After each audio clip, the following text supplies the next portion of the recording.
क्षेत्रीय विविधताएं। अभी तक हम आम लोगों के जिन अनुभवों पर चर्चा कर रहे हैं वे उपमहाद्वीप के उत्तर पश्चिमी इलाके से संबंधित थे। आइए देखें कि बंगाल, उत्तर प्रदेश, बिहार, मध्य भारत और दक्कन में विभाजन किस रूप में सामने आया। कलकत्ता और नोआखली में 1946 में भी जनसंहार हो चुके थे, लेकिन विभाजन का सबसे खूनी और विनाशकारी रूप पंजाब में सामने आया।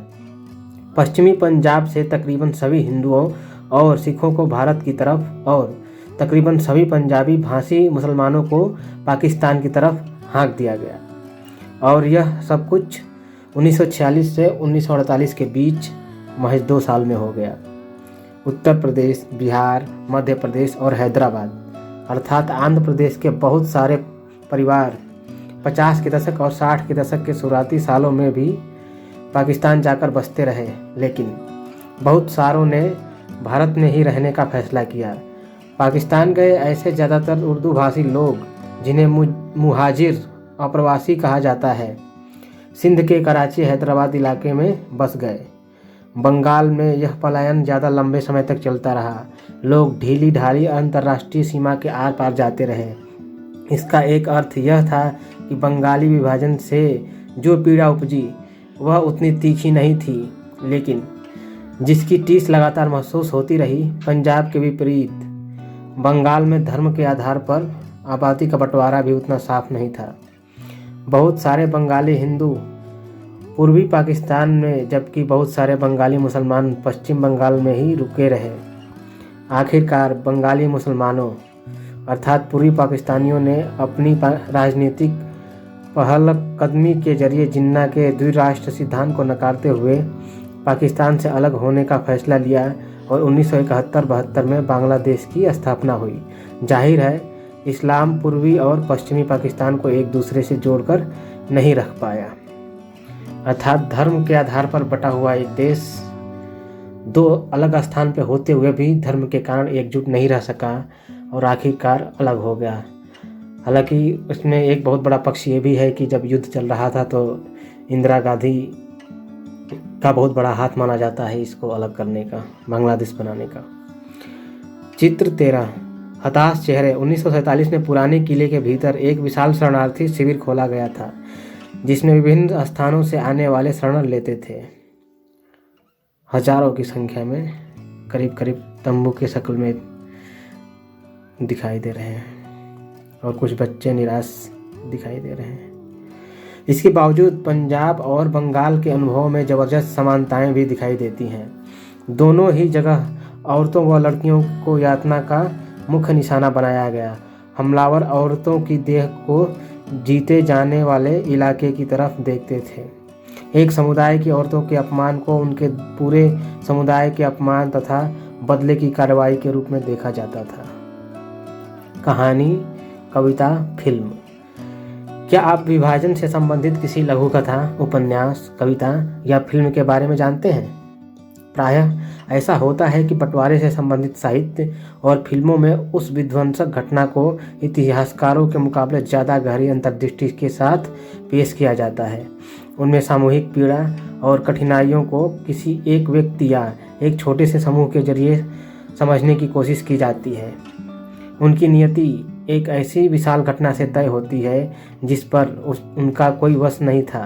इन कृतियों में उस समय के आक्रोश व भ्रमों, लोगों को जो अजीबोगरीब रास्ते अपनाने पड़े, उनको दर्ज किया जाता है। उनमें हिंसा की भीषणता, इंसानी पतन और दुर्दशा पर सदमे व हैरानी का भाव दिखता है। उनमें उस उम्मीद और उन तरीकों का भी जिक्र होता है जिनके जरिए लोग ऐसे मुश्किल घड़ियों का मुकाबला करते हैं।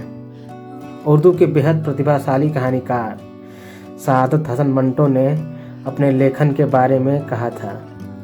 शहादत हसन मंटो, इनकी हजारों कहानियां हैं, लेकिन जब विभाजन से संबंधित इनकी कहानियां बहुत दर्दनाक होती हैं। आप इसमें दर्द का अनुभव अवश्य करेंगे। मैंने कहानी सुनी थी खोल दो करके, बहुत भयावह दृश्य को दिखाता है कि एक पिता अपनी बेटी से मिलता है और वो बेटी किन किन यातनाओं से बहुत बार बलात्कार उसको झेल चुकी होती है। और जब वो जाता है हॉस्पिटल में और उसे ही पहचानता है और उसको हिलाता है तो वो अपना पजामा खोलने के लिए आगे बढ़ती है। ये चीज़ें झकझोर कर रख देती हैं कि हाँ, इंसानी लोगों ने, एक इंसानी सभ्यता इतनी आगे बढ़ने के बावजूद ऐसा कैसे कर सकती है। कहानी है, लंबे अरसे तक मैं देश के बंटवारे से, अपनी उथल पुथल के नतीजों को स्वीकार करने से इनकार करता रहा। महसूस तो मैं अब भी वही करता हूँ, पर मुझे लगता है कि आखिरकार मैंने अपने आप पर तरस खाए या हताश हुए बगैर उस खौफनाक सच्चाई को मंजूर कर लिया है। इस प्रक्रिया में मैंने इंसान के बनाए हुए लहू के उस समुंदर से अनोखी आब वाले मोतियों को निकालने की कोशिश की।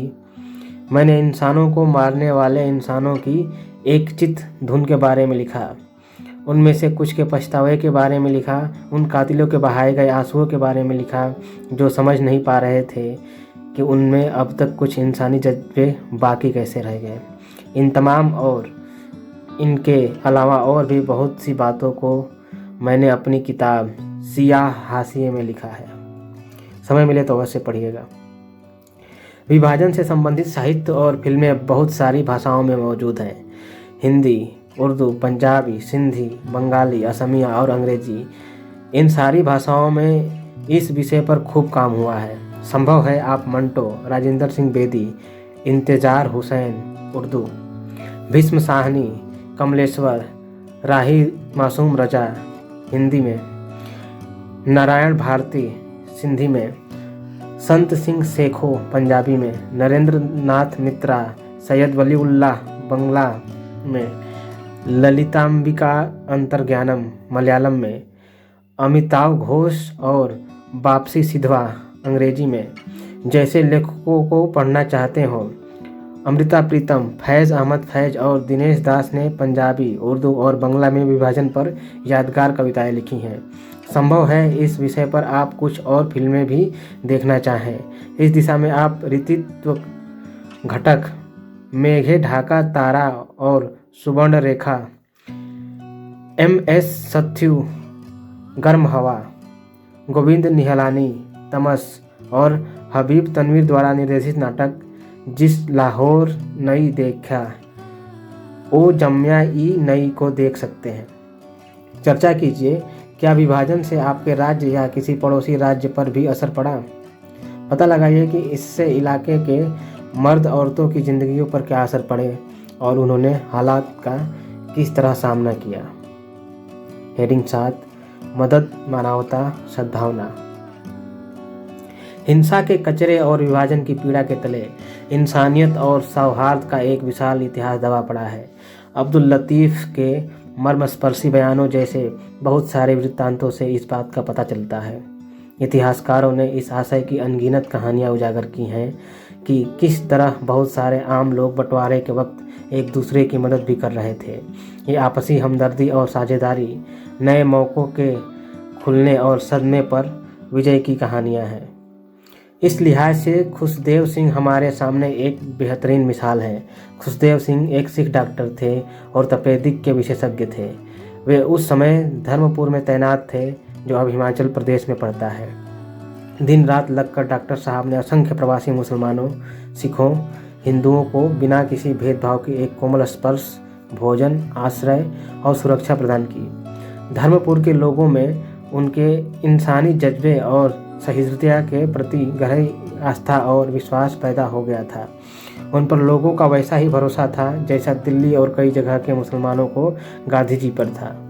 उनमें से एक मोहम्मद उमर ने खुशदेव सिंह को चिट्ठी में लिखा था, पूरी विनम्रता से मैं यह कहना चाहता हूँ कि मुझे आपके अलावा किसी की शरण में सुरक्षा दिखाई नहीं देती, इसलिए मेहरबानी करके आप मुझे अपने अस्पताल में एक सीट दे दीजिए।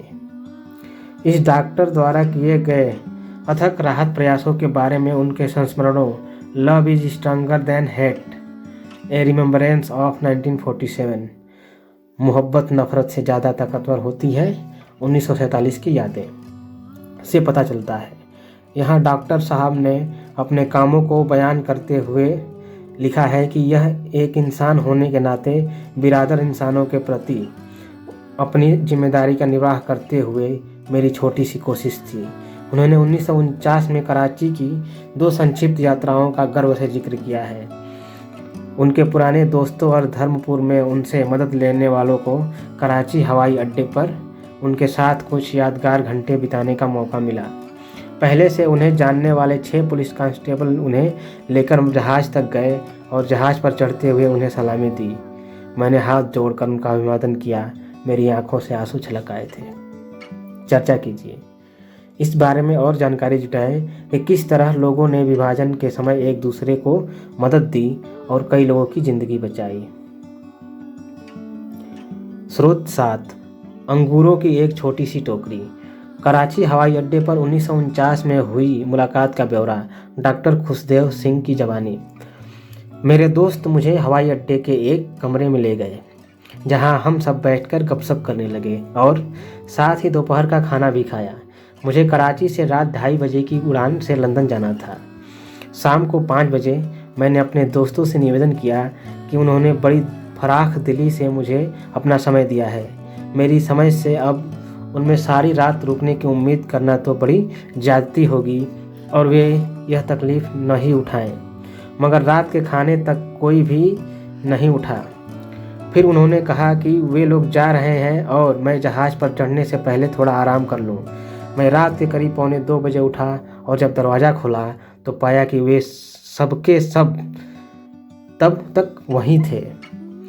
वे सब जहाज़ तक मेरे साथ आए और बिछुड़ने के पहले उन्होंने मुझे अंगूरों की एक छोटी सी टोकरी भेंट की। मेरे लिए प्यार के इस उमड़ते सैलाब और इस पड़ाव से मुझे मिली खुशी के लिए कृतज्ञता व्यक्त करने का मेरे पास शब्द नहीं थे। चित्र 14। हर जगह शरणार्थी शिविर लोगों से भरे हुए थे और इन लोगों को केवल खाना और छत ही नहीं चाहिए थी, बल्कि प्यार और सहृदयता की भी ज़रूरत थी। बहुत सारे तंबू हैं, उनके आसपास लोग दिखाई दे रहे हैं, जैसे कि आज भी झुग्गी झोपड़ी वाले लोग जैसे बसे रहते हैं, वही वाली कंडीशन थी। आप समझिए कि रातों रात न जाने कितने लोगों के घर उजड़ गए, कुछ लोग मारे गए। क्या भयावह स्थिति रही होगी। हेडिंग 8, मौखिक गवाही और इतिहास। क्या आपने उन चीज़ों पर गौर किया है जिनके सहारे इस अध्याय में विभाजन के इतिहास को सूत्रों में पिरोया जा रहा है? मौखिक वृत्तांत, संस्मरण, डायरियाँ, पारिवारिक इतिहास और वह स्वलिखित ब्यौरे। इन सब से तकसीम के दौरान आप लोगों की कठिनाइयों व मुसीबतों को समझने में मदद मिलती है। लाखों लोग बंटवारे की पीड़ा तथा एक स्याह दौर की चुनौती के रूप में देखते हैं। उनके लिए यह सिर्फ संवैधानिक विभाजन या मुस्लिम लीग, कांग्रेस अथवा औरों की दलगत सियासत का मामला ही नहीं था। उनके लिए यह जीवन में अनपेक्षित बदलावों का वक्त था। 1946 से 1950 के और उसके बाद भी जारी रहने वाले इन बदलावों से निपटने के लिए मनोवैज्ञानिक, भावनात्मक और सामाजिक समायोजन की जरूरत थी। यूरोपीय महाध्वंस होलोकॉस्ट की तरह हमें विभाजन को सिर्फ एक राजनीतिक घटना के रूप में नहीं देखना चाहिए, बल्कि इससे गुजरने वालों द्वारा उसे दिए गए अर्थों के जरिए भी समझना चाहिए। किसी घटना की हकीकत को स्मृतियों और अनुभवों से भी आकार मिलता है। व्यक्तिगत स्मृतियों जो एक तरह का मौखिक स्रोत है कि एक खूबी यह है कि उनमें हमें अनुभव और स्मृतियों को और बारीकी से समझने का मौका मिलता है। इससे इतिहासकारों को बंटवारे जैसी घटनाओं के दौरान लोगों के साथ क्या क्या हुआ, इस बारे में बहुरंगी और सजीव वृत्तांत लिखने की काबिलियत मिलती है। सरकारी दस्तावेजों से इस तरह की जानकारियाँ हासिल कर पाना नामुमकिन होता है। सरकारी दस्तावेज नीतिगत और दलगत मामलों तथा विभिन्न सरकारी योजनाओं से संबंधित होते हैं। विभाजन के मामले में सरकारी रिपोर्टों व फाइलों और आला सरकारी अफसरों के निजी लेखन से अंग्रेजों तथा प्रमुख राजनीतिक पार्टियों के बीच भारत के भविष्य या शरणार्थियों के पुनर्वास के बारे में चलने वाली वार्ताओं पर तो काफ़ी रोशनी पड़ती है, लेकिन उनसे देश विभाजन के लिए सरकार द्वारा लिए गए फैसलों से प्रभावित होने वालों के रोज़मर्रा हालात और अनुभवों के बारे में खास पता नहीं चलता।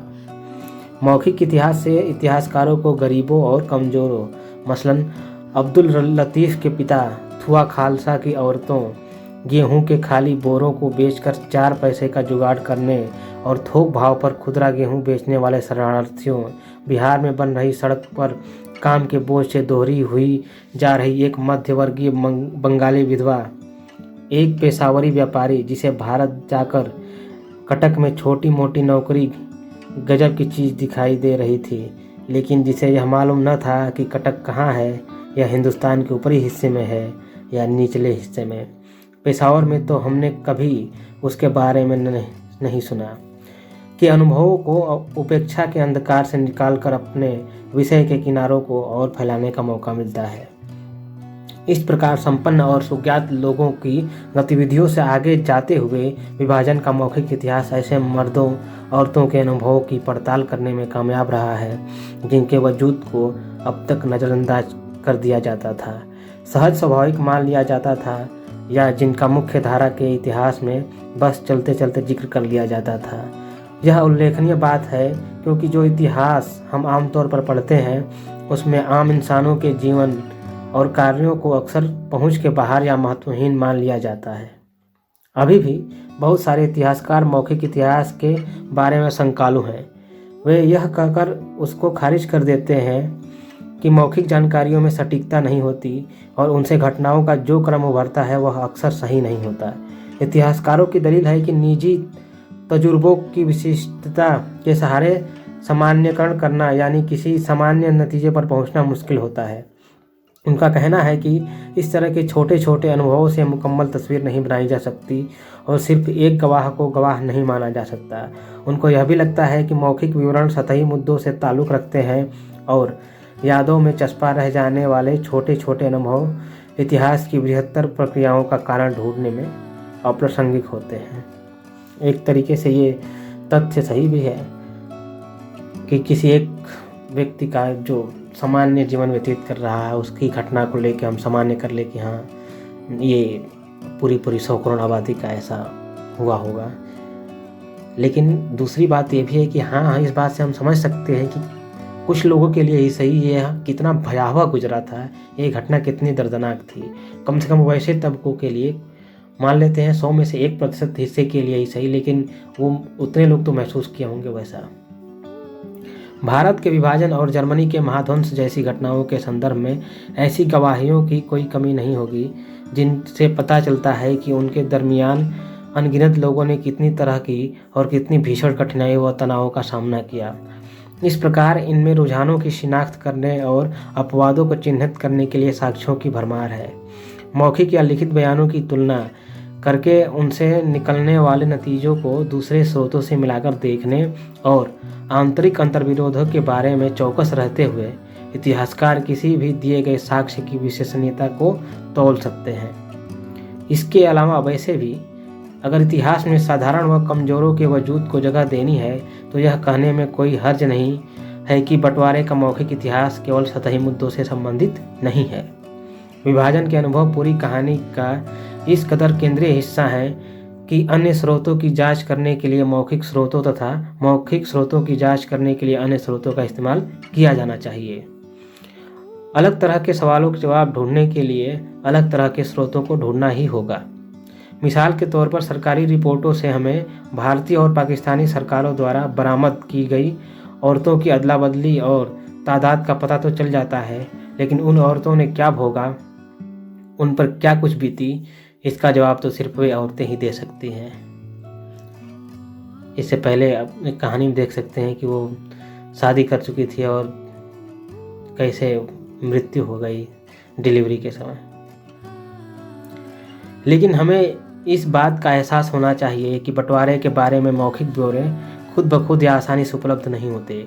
उन्हें साक्षात्कार के जरिए ही हासिल किया जा सकता है और साक्षात्कार में भी लोगों के दर्द के एहसास और सूझबूझ में काम लेना पड़ता है। इस सिलसिले में बहुत सबसे पहले मुश्किल यही होती है कि मुमकिन है कि इन अनुभवों से गुजरने वाले निहायत निजी आपबीती के बारे में बात करने को राजी ही न हो।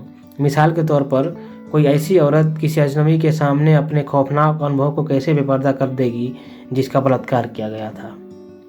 साक्षात्कार लेने वालों को किसी की एकदम निजी पीड़ा और सदमे में झांकने से आमतौर पर परहेज करना चाहिए। उन्हें पीड़ित महिला से सघन और उपयोगी जानकारियां हासिल करने के लिए आत्मीय संबंध विकसित करने चाहिए। इसके बाद याददाश्त की समस्या आती है सो अलग। किसी घटना के बारे में कुछ दशक बाद जब बात की जाती है तो लोग क्या याद रखते हैं या भूल जाते हैं, यह आंशिक रूप से इस पर निर्भर करता है कि बीच के सालों में उनके अनुभव किस तरह के रहे हैं। इस दौरान उनके समुदायों और राष्ट्रों के साथ क्या हुआ है। मौखिक इतिहासकारों को विभाजन के वास्तविक अनुभवों को निर्मित स्मृतियों के जाल से बाहर निकालने का चुनौतीपूर्ण काम भी करना पड़ता है। निष्कर्षतः विभाजन का एक समग्र वृत्तांत बुनने के लिए बहुत तरह के स्रोतों का इस्तेमाल करना जरूरी है, ताकि हम उसे एक घटना के साथ साथ एक प्रक्रिया के रूप में भी देख सकें और उन लोगों के अनुभवों को समझ सकें जो उस स्याह खौफनाक दौर से गुजर रहे थे। चित्र 15। न तो सभी गाड़ी से यात्रा कर सकते थे और न ही सभी पैदल चल सकते थे। आपने कहानी सुनी होगी श्रवण कुमार की। श्रवण कुमार कैसे अपने माता पिता को तीर्थ यात्रा पर ले जाता है, दोनों कंधों पे रस्सी बांध के लकड़ी और बैठा के ले जाता है, तराजू जैसी आकृति बना के। कुछ वैसी स्थिति दिखाई दे रही है कि दो पुरुष एक स्त्री को ले जा रहे हैं, अर्थात उम्र देखने पे यही लग रहा है कि इन दोनों की माँ रही होंगी, तो चलने में असमर्थ रही होंगी। काल रेखा 1930। प्रसिद्ध उर्दू कवि मोहम्मद इकबाल एकीकृत ढीले ढाले भारतीय संघ के भीतर एक उत्तर पश्चिमी भारतीय मुस्लिम राज्य की जरूरत का विचार पेश करते हैं। 1933-1935 कैम्ब्रिज में पढ़ने वाले एक पंजाबी मुसलमान युवक चौधरी रहमत अली ने पाकिस्तान या पाकिस्तान नाम पेश किया।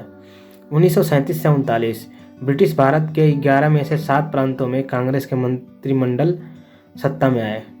1940 लाहौर में मुस्लिम बहुल इलाकों के लिए कुछ हद तक स्वायत्तता की मांग करते हुए प्रस्ताव पेश करती है। 1946 प्रांतों में हुए चुनाव सामान्य निर्वाचन क्षेत्रों में कांग्रेस को और मुस्लिम सीटों पर मुस्लिम लीग को शानदार कामयाबी मिलती है। 1940 मार्च से जून ब्रिटिश कैबिनेट अपना 3 सदस्य मिशन दिल्ली भेजता है। 1946 अगस्त मुस्लिम लीग पाकिस्तान की स्थापना के लिए प्रत्यक्ष कार्यवाही के पक्ष में फैसला लेती है। 1946 16 अगस्त कलकत्ता में हिंदू सिखों और मुसलमानों के बीच हिंसा फूट पड़ती है। कई दिन चलने वाली इस हिंसा में हजारों लोग मारे जाते हैं। मार्च 1947 कांग्रेस हाई कमान पंजाब को मुस्लिम बहुल और हिंदू या सिख बहुल हिस्सों में बांटने के पक्ष में फैसला लेते हैं और बंगाल में भी इसी सिद्धांत को अपनाने का आह्वान करते हैं। मार्च 1947 के बाद अंग्रेज भारत छोड़कर जाने लगते हैं। 14-15 अगस्त 1947 पाकिस्तान का गठन होता है, भारत स्वतंत्र होता है। महात्मा गांधी सांप्रदायिक सौहार्द बहाल करने के लिए बंगाल का दौरा करते हैं। इसके साथ ही ये चैप्टर जिसका नाम है विभाजन को समझना समाप्त होता है। हम मिलेंगे अगले चैप्टर में, तब तक के लिए धन्यवाद। और हाँ, आपको कोई सुझाव देना हो या फिर कोई टिप्पणी हो तो अब अवश्य करें। आपको अच्छा लग रहा हो तो उसे भी बताने का कष्ट करें। हमें अच्छा लगेगा कि हाँ कुछ लोग इसे अच्छा समझ रहे हैं, उनके लायक है। धन्यवाद।